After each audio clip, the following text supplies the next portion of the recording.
चार भाईजान, ओ सरकारो, हाँ जी। ओ ऐसे पार्क में कबूतर नहीं देख सकते।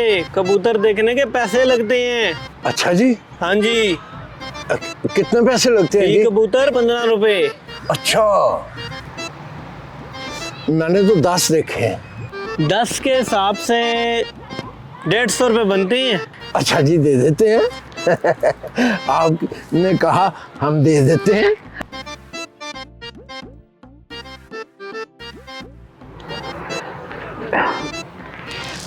ये लें जी 150 रुपया। शुक्रिया जी, शुक्रिया जनाब। और कबूतर देखने हो तो बताना। ठीक है जी।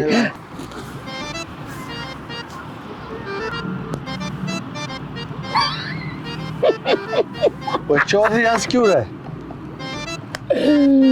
मैंने गार्ड से ठगी लगा ली। कैसे? मैंने कबूतर 30 देखे थे, बताए 10। कितना? 10। ले 10। अच्छा जी, तेरा भी जवाब नहीं है ना।